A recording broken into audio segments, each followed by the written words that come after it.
Hi guys, I'm just going to wait a little while. Today we're going to be talking to Steve, who is a fitness coach.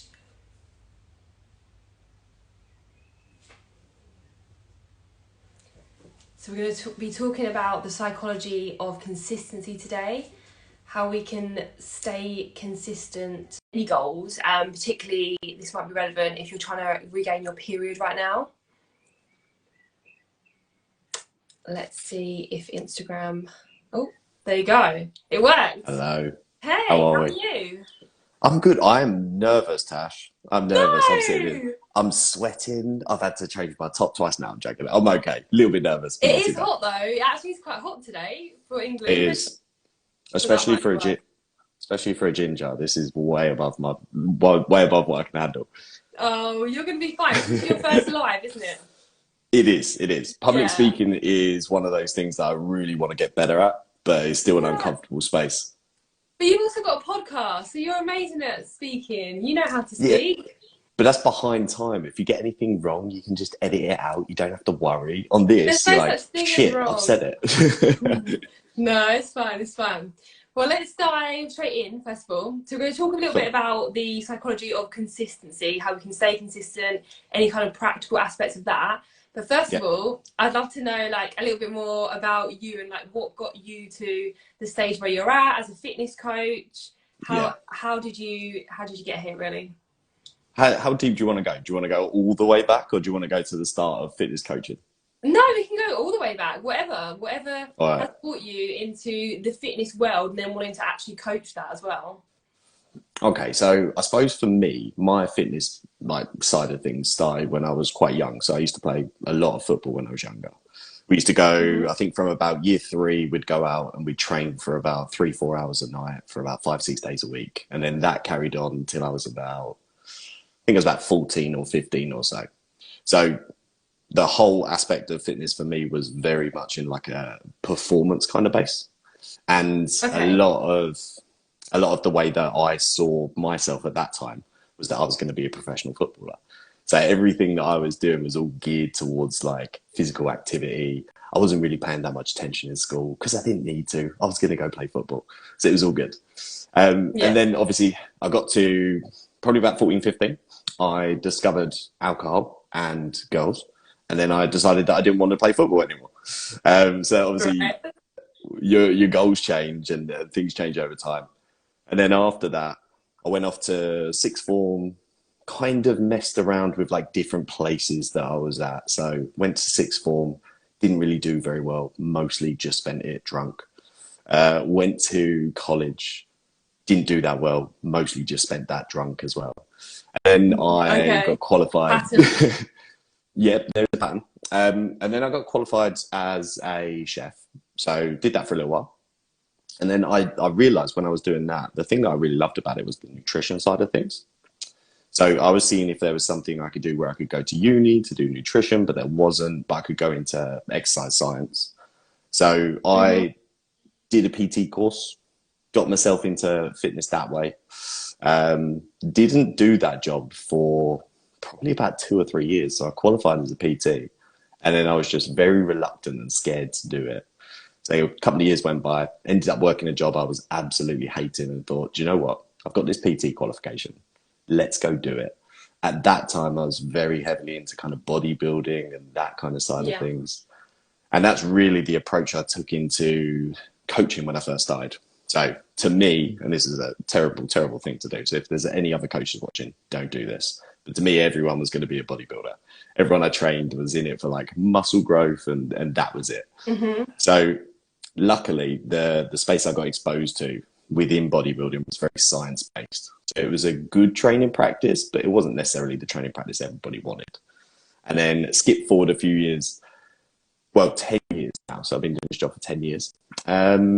Things change. You kind of, you realize what is important in life. Not everybody wants to be super jacked or super muscly. A lot of people just want to feel fit, healthy, comfortable in life. Mm. That's that's ideally what took us to here. Yeah, and I love that. And I love how you're very science based as well. Like a lot of your posts and your reels as well. They've all like got this science and facts, Good. which I love. I absolutely love Yeah. that aspect. And yeah, like we spoke before, like you do look at things more in a holistic manner now. Like you Yeah. said, you was all about everyone I train would be a bodybuilder, which therefore is reasonably strict and things like that. Whereas now, I suppose you meet the client where they're at and the goals that they want. How so like how do you feel like because you went down that route of the bodybuilding yourself and the alcohol, did that kind of change your perspective of health and how you wanted to portray that to clients? Yeah, I think so. I came out of the side of having. It's hard for me to say because I've never really spoken about this publicly until maybe the last 6 months to a year. But I had bulimia for probably 4 or 5 years, something like that. Now again, I'm that person that will be like, oh, it wasn't that bad. So I'm like, it wasn't that bad. It was just it was what it was. But I got to a place, and I think a lot of that was caused because when I was a kid, the thing I was known for was sport, and I was known for that one thing. So as an adult, when I started Your going to the identity. gym, exactly, my identity became wrapped up in one thing. And then when I was, as I was an adult and I started to work out, then my identity got wrapped up in being the muscly one. So now you have your identity wrapped up in a visual appearance or a visual aspect of you. It's a very slippery slope once that happens because you see your entire self-worth as a person as just linked to this one thing about you. So then if you put on a little bit of body fat, it almost feels like, oh crap, I'm going backwards. And you get stuck into this pattern of going, right, well, I have to stay this lean, but this is not a comfortable level of leanness to be at. This isn't okay to be here.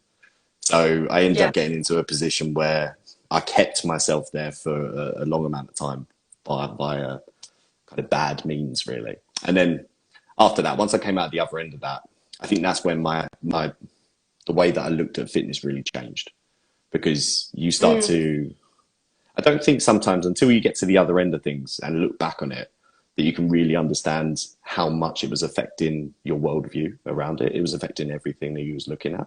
So I Yeah. realized you do, don't you? You look back on stuff and you realize, Jesus, that distorted lens. It's almost like taking a pair of sunglasses down and realizing, oh shit, I've been looking at the world through this pair of sunglasses the whole time and it's very different to what I thought it was.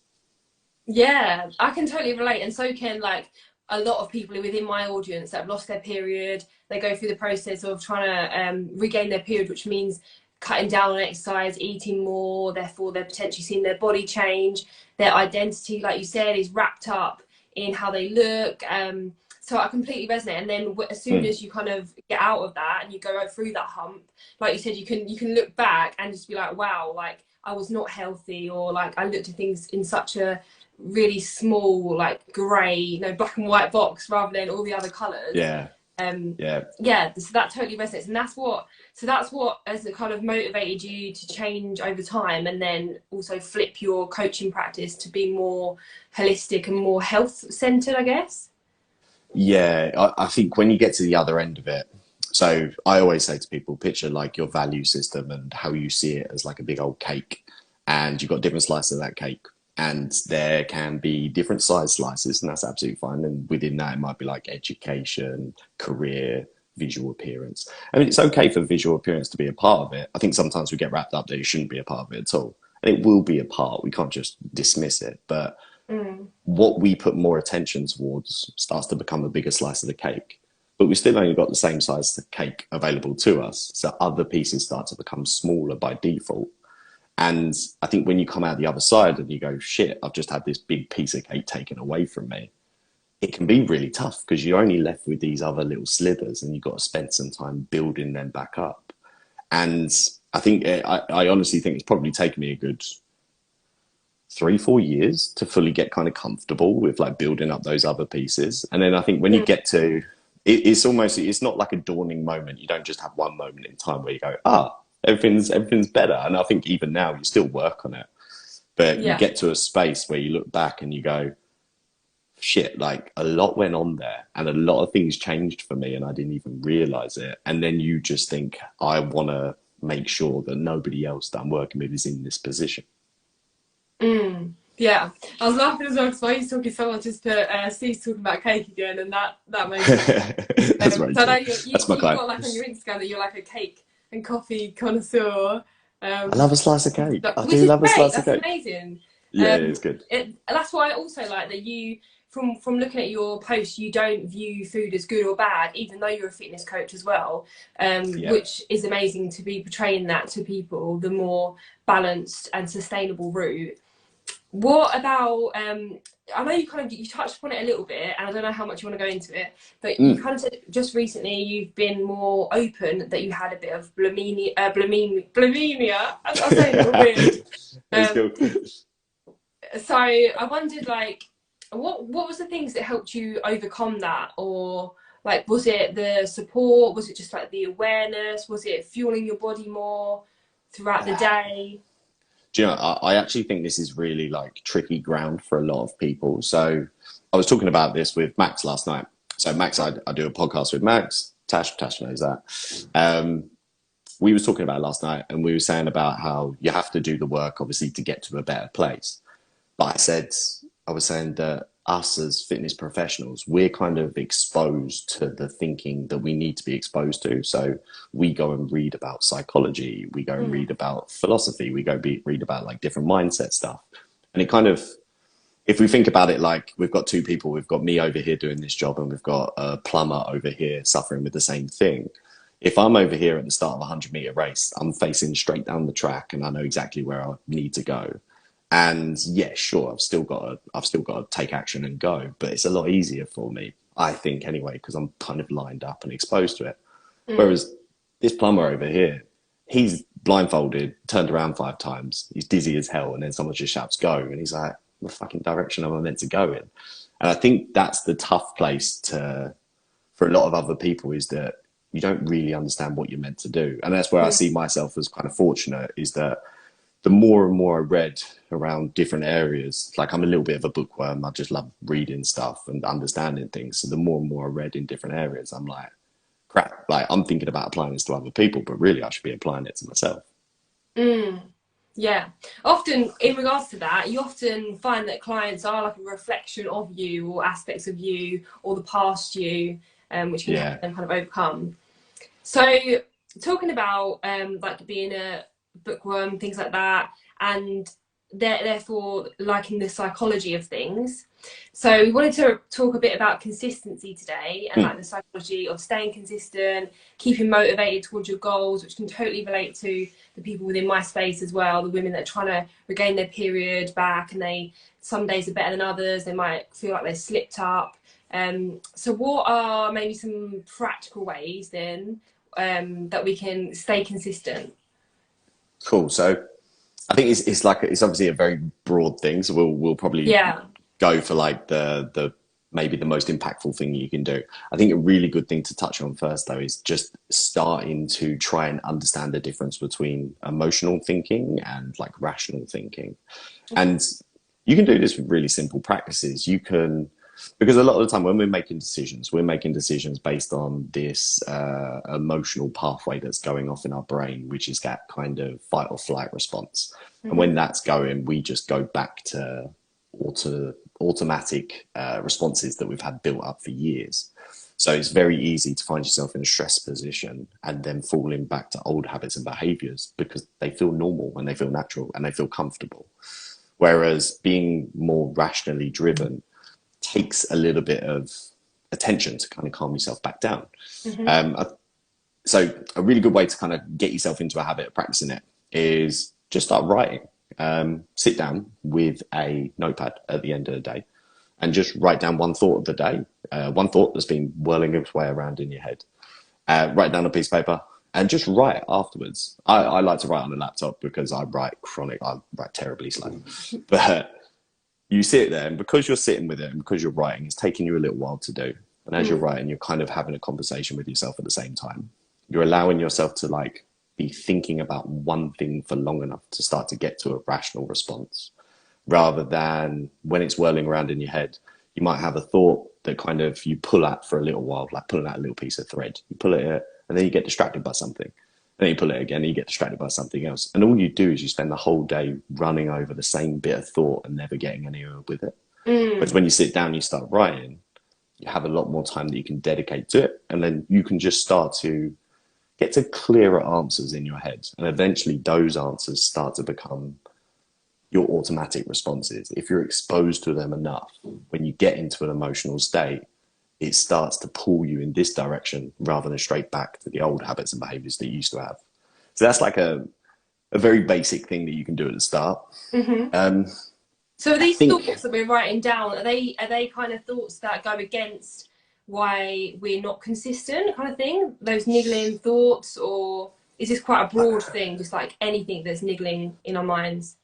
Yeah, I think it can be anything, because I think really what you're doing is you're practicing the skill set of almost not believing everything you tell yourself. So I'm probably going to butcher this example, but I heard it said that your rational thinking is like a big old map, and that's like your map of your surroundings. So this is how you think you navigate the world. And then your emotional thinking is like the little bridges collapsed, or this road's out of service and you can't go down here, and it kind of gets in your way. And if you always rely on these emotional responses, you keep on going into the same barriers all the time. But if you give yourself the ability to understand the difference between emotional and rational, you start to find it easier to kind of clear away some of these obstructions. So get rid of the bridge that's fallen down, get rid of the road that's closed. And all of a sudden things seem a lot clearer for you because you're more used to going down that pathway in your brain. Yeah, like the monkey mind, I think some people might refer to it as well. Okay. Yeah. Okay. Carry on.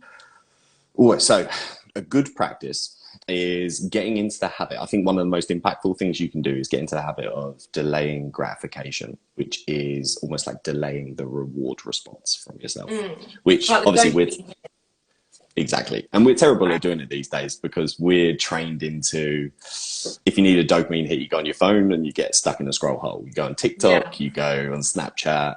If you need food, you push a button on your phone and it shows up at your door. If you want to watch something, you don't have to wait for it to come on TV anymore. You don't have to buy the DVD or the VHS. Remember the VHS? No. Videotapes? Oh, good. I'm old. Videotapes. Yeah, actually, videotapes. Yeah. But you don't have to do any of these things now. You just type something on TV and it will come up straight away. So we get really bad at kind of delaying rewards. And there's a really famous study, which is called the marshmallow test, where they put a marshmallow in front of a kid. And the interviewer is saying, hey, look, if you don't eat this marshmallow, by the time I come back to the room, I'll give you 2 marshmallows. Right. And then obviously the videotape, it's hilarious. It's these kids like squirming in the seat, trying not to eat anything. Most of the kids end up eating it and don't wait for the 2. A few kids end up waiting for the 2. And the follow-up of it's the most interesting bit, because when they followed up with the kids that ended up waiting for the 2, they found that they had like lower substance abuse, better exam results, better relationship with stress. So they were much better at handling life. And you can think about this in a really simple way. Like if they're better at delaying the reward, then they're going to be better at sitting down and studying. If they're better at delaying the reward, they're going to be better at making healthier choices within their diet. So little concepts like that. So they did a follow-up to it, because obviously this got really, really popularized, but it doesn't really explain everything because there's a hell of a lot of stuff in life that goes on. So they did a follow-up and they found out that even if you told the kid a lie just before you were going to do the test with them, that it had a big impact on what they chose to do. So if you told them a lie or if you told them the truth, they'd be much more likely to wait for the marshmallow or not wait for it based on what you had said to them. Okay. So it kind of shows you that you can change your thinking pretty quickly as long as you get into the habit of almost trusting yourself. So you don't think you're going to lie to yourself almost. Yeah. Do you know when people do this all the time? They kind of say they're going to do something and then they never end up doing it. And you end up getting into this habit of thinking, well, it doesn't matter that I've said I'm going to do it because I know I'm not going to anyway. Yeah, that's interesting. I like that. I never heard of that before. It makes sense. Well, so I think the things you can do for that is make sure that any change you're trying to make is small. So it can be a big end goal. So the change you're trying to make, you can look at it like a road, like a car journey. the end destination that you're trying to get to, that might be a little way away. But along the way, you can plan little stop-offs. You can plan like you're going to go see this town and this town and this town on the way. Yeah. And that would be you breaking down your big goal into smaller goals. So you can get a bunch of rewards. There you go. And you can get a bunch of reward as you go. There's a thing called like the hedonic treadmill, which is that happiness has a baseline. And then we bounce up from the baseline and come back down to it. So if we get a new car, we bounce up from the baseline, we come back down to it. If we get a new house, bounce up, come back down. They don't really raise up our baseline, and it doesn't really matter what it is. You know, you get a new car, you don't really care within a week. Again, it kind of gets old. So if we know that's going to be true, we might as well give ourselves a bunch of rewards along the way. If you're trying to lose 10 pounds in weight, then what's the point of setting your goal at 10 pounds? Why don't you just set your goal at 1 pound and just get happy when you lost the 1 pound, and then lose another pound and get happy again? So small little manageable goals, build those up over time.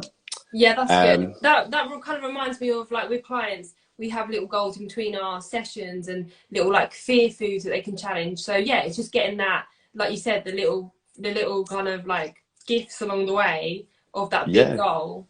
Okay, it like straight away reinforces what you want to do, so you're getting that reward, just like that, getting that marshmallow at the end of that test. Like you're getting your own reward, but you're making it yourself.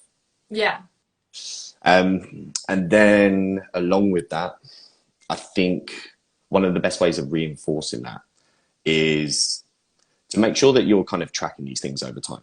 So whether that is, have you ever heard of the is it Seinfeld method? I think it was. You know, the show Seinfeld. Have you ever heard of it? No, I've not. I'm really bad with TV, films, everything. No, cool. Bad. Just, if you just want to call me old at any stage, that'd be perfect. Don't worry. That's fine. So Seinfeld was, I think he was the guy that wrote the TV shows, and everyone used to ask him why he was so good at writing. And he said he basically just wrote every day.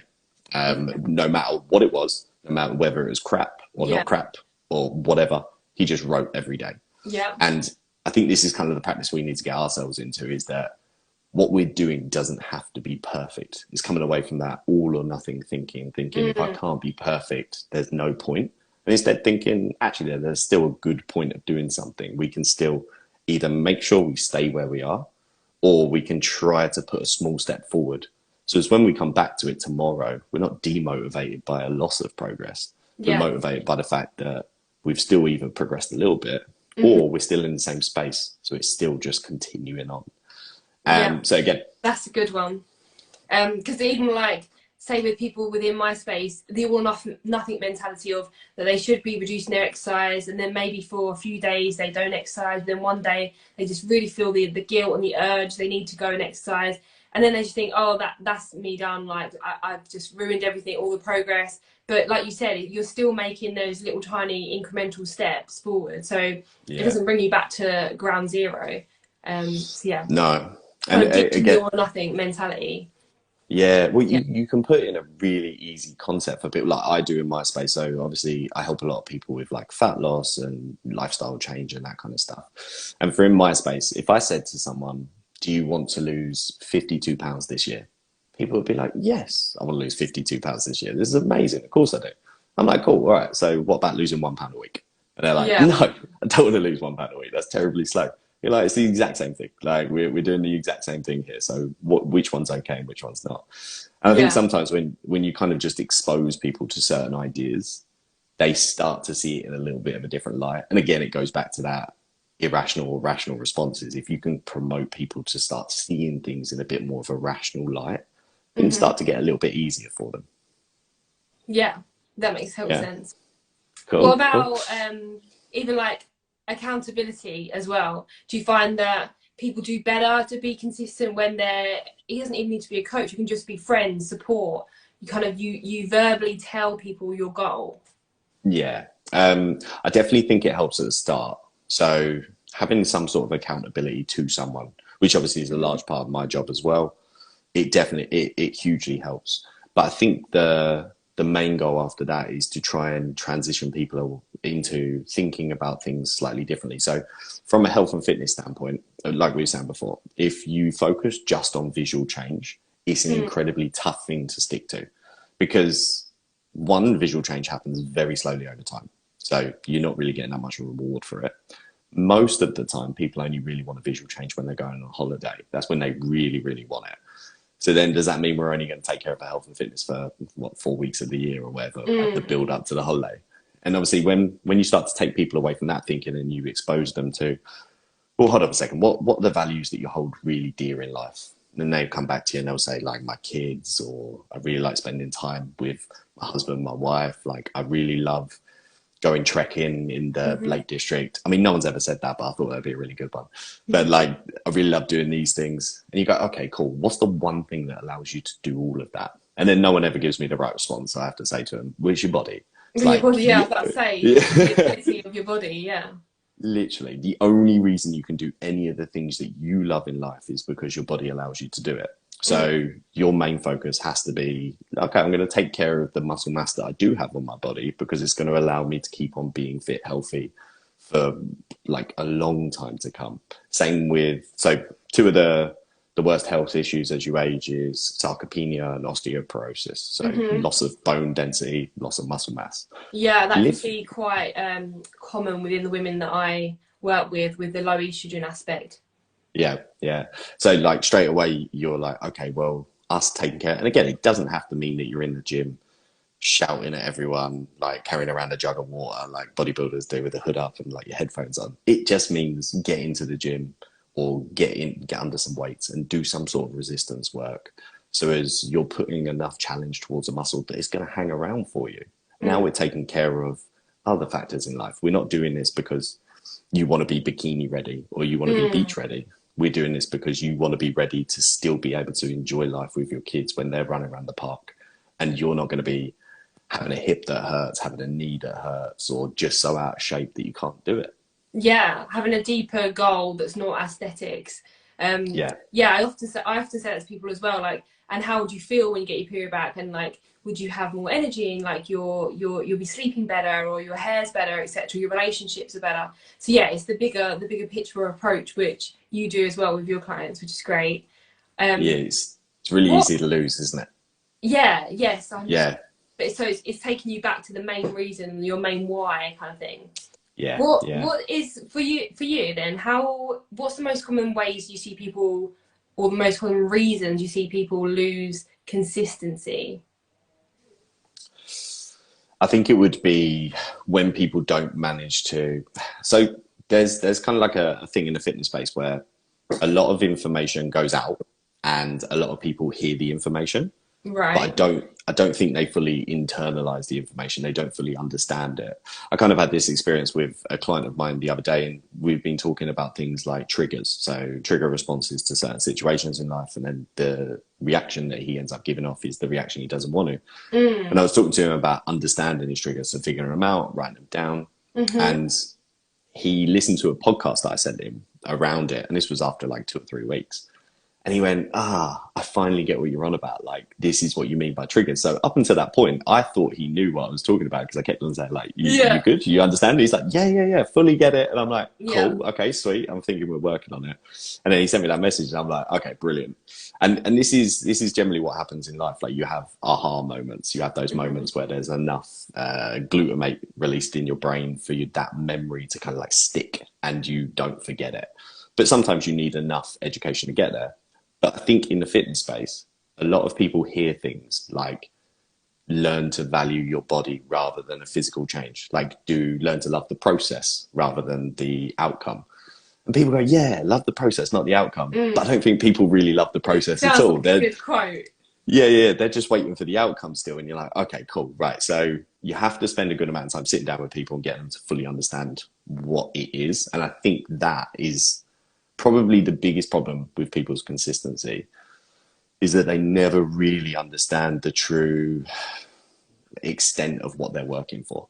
They don't really fully understand it. Like, you can't really fully understand not being able to move around until you can't move around. And sometimes that's a really useful tool, like talking to people about, okay, when was the last time you was injured? When was the last time you hurt your back? And they're like, oh yeah, it was terrible, couldn't move anywhere. And you're like, that can be life. Like, that could literally be how life is. Yeah. When you mention triggers, what are the common triggers that you see then? Is it maybe that people are restricting through the day and they're eating quite a bit at night because of that, or people that you're around trigger, or the weekend triggers it for some people? Because I know obviously you're in the fitness kind of world, but even with my kind of clients, they've obviously got the same kind of triggers, like similar things that will put them down a path of kind of going back to what's comfortable, I guess, and keeping in their comfort zone.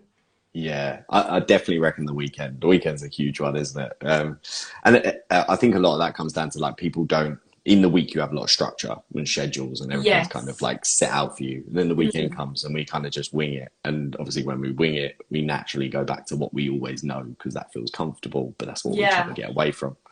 I definitely think that's the trigger. I think generally the culture that we live around kind of like London, in close to that area, there is a huge demand on work, hustle, do more. And the stress response that you end up seeing from it, you end up just brushing off. You think it's just normal after a little while. And then you get home and you find that you want some wine to relax after the day, or you want to rely on some food to relax after the day, because again, those two things are instantly gratifying. Whereas going to the gym to de-stress a little bit is delayed gratification. And do you really want to do that when you're pissed off and stressed? No, not all the time. So yeah, I think a lot of the triggers are very heavily stress related. Yeah. What about kind of mentioned about the comfort zone? What do you think is the best thing that you do for clients, or to like ease them a little bit out of their comfort zone? Because obviously this is where like growth lies, this is where we're going to go towards our goals. But we've obviously, we're stuck in our comfort zone most of the time. We don't really want to move out of it. Would it just be making those like incremental little tiny targets, like you said? Is that like the main thing? I think so, yeah. Just setting, you kind of set a target that's far enough out of their reach that they're still coming towards something, but not so far out of their reach that they get pissed off and fed up before they ever get there. Yeah. It's a really, really important thing. And then secondly is reinforcing with them the right thing. So whenever a client sends me their, let's say, for example, a client's come in and we can see that their weight's gone down over time. Now, I used to celebrate that with them. I used to be like, yeah, cool, scale weight loss. But the problem is, if you celebrate scale weight loss, you've also got to feel pissed off or disappointed when the scale goes up. So you're creating a process where they're only going to feel unhappy. So instead, now I can use that, and I'm like, hey, look at this. This is really cool. But the reason that this is cool is because you've been consistent as hell with all of these habits. So I've got a thing called the coffee list. So I like to have a little to-do list. We've lined it up with a title of something I love, coffee, but also something that people are exposed to all day long. So someone's always getting, drinking, having, talking about, you're getting or having a coffee. So people automatically link back to their to-do list as soon as they think about coffee. So they're like, okay, cool, right. I know I've got all of these actions to do. I bring it back to that. I'm like, cool, look, this scale weight loss here. But the reason we've done this is because you're consistent as hell with these. So these are the things over here that we're actually going to reward and congratulate, because you can take this philosophy of consistency and you can apply it to anything in your life, like career, anything you want to be good at. Yeah. What about your recommendations for picking clients up or picking people up when they have like lost a bit of motivation or consistency for a few days, a week or whatever, and they just feel again like the all or nothing mindset? What do you think is like any recommendations for? I just shout at them, Tash. I shout at them until I just shout at them until they do it. No, you don't. I don't shout at them. No, of course not. So what do we do? Really, again, it's kind of bringing people back to the bigger picture with everything all the time. If we look at anything in life, there's always trends and stuff that go through life. If you look at the stock market, the stock market's like up and down like this. But if you zoom out far enough, you can see a general trend of it up and down. And people forget that this takes place with their normal life as well. Like there is going to be highs, there's going to be lows. And it's not linear. Exactly. Yeah. We're trying to quieten down the ebbs and flows of life so people don't get too caught up on those. And instead we're trying to zoom out a little bit and go, hey, look at where you've gone over the last 3 months. There you go. There's going to be a bit of it that comes down a little bit, but of course there is. Did you expect to progress forever? Like, you're not going to be, if people expect to do that in the gym, you're like, what, do you expect to be as strong as Eddie Hall or something like that at the end of the year? And they're like, no. And I'm like, well, you can't get stronger forever then. So Yeah. it's just reinforcing with them the whole time Yeah, how and zooming out. progress, yeah, kind Zooming of out. giving them a, yeah, always just trying to give them a realistic picture. And I think, again, you kind of do that with the whole practice of what you're doing. Everything all the time is showing them that actually this is what we're looking at. So then they get in the habit of going, like, I have clients that message now and they're like, hey, look, I haven't had a great weekend because of this, this, and this. But you know what? I was thinking about it, and I've realized that actually over the last 3 months, things have gone really bloody well, haven't they? And I'm like, sweet, cool. I don't have to do this coaching process anymore. You're good. Yeah, no, that's amazing. That's where you want everyone to be at that kind of position with that mindset. Yeah. That's good. I think you kind of forget with coaching, like the goal of coaching is to get people to a place where you're not really coaching them anymore. Yeah. And then they go off and not have them tied And to you're you not really forever. needed. Yeah. Yeah, yeah.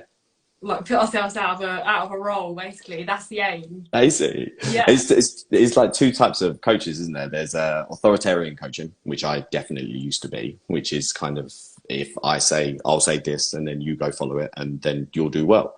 And then there's facilitative coaching, which is more like me and you sit down on the same side of the desk and we have a look at the problem and then we discuss, what do you think we should do about this problem? So you're going through a learning process the whole time. And eventually I become redundant and you're like, okay, sweet, I know what to do now. I'm like, Yeah. great, fuck. Perfect. Do you think there's anything else that you'd like to discuss in regards to the psychology of consistency? If not, I've got like one question that came up on my question box. But yeah, do you feel like there's anything we've missed, anything important? I think that's like your good starting place. I think even with this, if you want to really make a change in something, don't overwhelm yourself with so much information that you just do nothing with it. Instead, sit down. So sit down at the end of each day, grab a notepad and go through a thought of the day and just start to learn to actually figure out whether the things that you've been thinking all day long hold a space in a rational brain as they do in an emotional brain. Exactly. Like, is there facts? Would other people believe that as well? Literally, like if you can do that on a regular basis, you're going to be in a brilliant position for life anyway, because you're just going to have a better way of thinking. You're not going to be so subject to something changing outside of you and then all of a sudden influencing you. You can be like, oh, it's okay. All right, I can still deal with this internally. Okay. So grab a notepad, do that at the end of the day. And then for change, for delaying gratification, just remember the goal is to delay gratification. The goal doesn't need to be to lose 10 pounds. The goal doesn't need to be to do whatever you might have in mind. Make the goal delaying gratification. So put your big goal that you want to achieve at the end of something, build yourself a ton of tiny little goals along the way that are made up of more than just one aspect of stuff. So for us in coaching, we might have a weight loss goal that we want to reach, but then we'll also have performance goals in the gym that people will be trying to hit. We'll also have measurements and pictures that we'll be looking at if it's like a physical change that they want to see. We'll also look at their consistency and we'll track that over time and be like, okay, all of these aspects, they're what makes up your progress, not just your scale weight. Not just the one thing, yeah. Yeah. So make yourself like diverse like that and give yourself a bunch of reasons to get that reward response that you're looking for. Yeah. All the reasons where you can see yourself moving towards your goal, basically. All the little signs, symptoms, that you can see. And also like having the one goal, don't overwhelm yourself and have like loads of different goals going on at the same time. Yeah, like if you've got one overall goal that you want to achieve, it still doesn't mean there's only one way you can get there or only one thing you can measure to make sure you have. So give yourself as many as possible. So at any time, if one of them sets you off a little bit, if you're like, okay, I haven't seen scale weight loss, you're like, sweet, what's my performance like in the gym? What am I like at ticking off habits at the moment? If they're all good, you're like, sweet, you're still progressing. Yeah. What's your mindset been like towards food as well? That would relate with your clients too. Okay, cool. Anything else you think we missed? No, I think that's it. Good basis. Cool. Cool. The little question that I got, which I don't know how much you can answer really, is the best exercise after HA recovery. So you fully know what HA is now, don't you? Yeah. I like when you pronounce it though. So say it again. Hypothalamic amenorrhea. Perfect. I never have to say that word. So So yeah. So I, obviously, like you know as well, like nothing too obviously intense. They try to really slow their body down, make their body feel safe, so that we can turn the hypothalamus on and get their reproductive system back up and raring to go.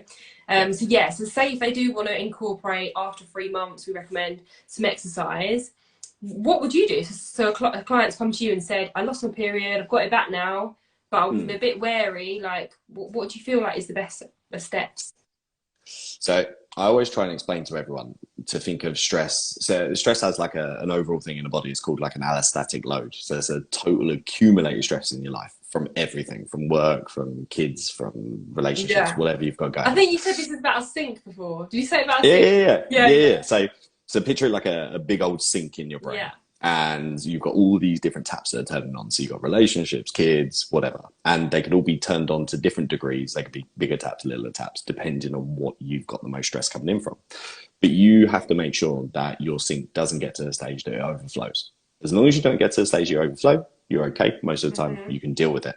Yeah. So with training, you can still do, I would see it as you can still do training. There's no specific exercise. I mean, for one, don't undervalue the power of just going for a walk. People underappreciate all the time. It's super powerful. We can do a hell of a lot of things for you. But if you want to go into the gym, don't look for a specific exercise, but instead look for how hard are you pushing things. So if we go into the gym and you train all the way up until you can't push any more weight and your legs are shaking when you get off the leg press, then the stress response from that is going to be massive, and that tap turns on even more powerful stream, whatever a tap would be. So you're trying to avoid that. So instead, you could go into the gym and just go through basic movements. You could start off by going, okay, I'm going to go into the gym and I'm going to do 10 squats with just the bar. And I'm just going to see how it goes. And I'm just going to leave afterwards. Sweet. There you go. There's your day one done. And then you can go back in for another day and go, okay, cool. How did I feel after that? Was I okay? Was everything good? Yeah, literally just build it up over time. I think the area that we get confused with exercise is that we think there's special exercises that do special things. And don't get me wrong, certain exercises target different areas of your body. But the most impactful thing, the big thing that will make the biggest difference is how hard are you pushing that exercise. And if you want a lot of change in terms of muscle mass, you have to push the exercise really hard, but that causes a lot of stress. So if you've got a high amount of stress in your life already, that's where then you have to go, okay, how much change do I want from this? Or do I just want to stay where I am at the moment, go in, hit something relatively easy, get out, and then later on in life I can do something harder. Yeah, and build it up. Yeah. That's good advice. It sounds a bit random as well, but would you also recommend at the end doing some stretches and like deep breathing to kind of put your parasympathetic mode, kind of switching it on straight after the exercise, like basically letting yourself chill a little bit? Yeah. Or I is don't. that not? No. I think that's good. I think it's really good. I think breathing is one of the quickest ways that we can influence our autonomic nervous system. So if we have that like stress response in our brain, the best way that we can influence it is through breathing. So I think it is measured as 4 seconds in, 4 seconds hold, and then just let the breath fall out, or breathe out for 4 seconds. Repeat it a couple of times. It's probably the quickest way that you can put yourself back into a calm state. Stretching wise, I don't really know. If you find stretching relaxing, you definitely could. If you don't find stretching relaxing, I don't know. It's tough. Yeah. You're like, fuck, I hate stretching. My hamstrings are really tight. This hurts. But I think with stretching as well, be careful with, because a lot of people stretch. They don't really fully understand how, like, when you're stretching, you're not really elongating a muscle. You're not making that muscle longer forever. It's just you're calming your nervous system for your nervous system to then go, okay, yeah, you can have access to a little bit of a larger range of motion. But if you're forcing yourself into a stretch, the chances are you're going to cause a bit of muscle damage. And then that muscle damage requires you to recover from it. And if you're already busy recovering from a ton of other things that are going on, I don't know whether that's always the best position to be in. But I'm not too sure on that one. Okay, that's cool. No, I think you answered it really well. Thank you. That's all right. So do you just want to give your little Instagram handle to people that want to reach out to you, connect with you, see your amazing reels that you're doing of For late? You're sure. smashing the reels. Oh, thank you, Um, thank you. Yeah, so I can never remember my Instagram handle, which is terrible for business, really. I that's a think good it's one. Steve. Good. I know I'm brilliant at business. I can't I even think see it on it's here either. Steve.craftcoaching. I think that's it. We're gonna go with Yeah, that one. add me on there. Add me. Come follow me. Have a chat. If you ever need to chat about anything in terms of training wise or nutrition wise or anything around that space, just come have a chat. I don't charge to have a conversation in the DMs. It's all good. Yeah. Cool. Cool. Thanks so much for your time. It's been really nice to chat with you. No problem at all. I'm going to go have a shower because I'm super fucking hot and nervous. Oh, you did it. You did your first live. Well done. You did great. Whee. Thank you. Thank you for having me as well. No worries. Have a great evening. See you later, Tash. See ya.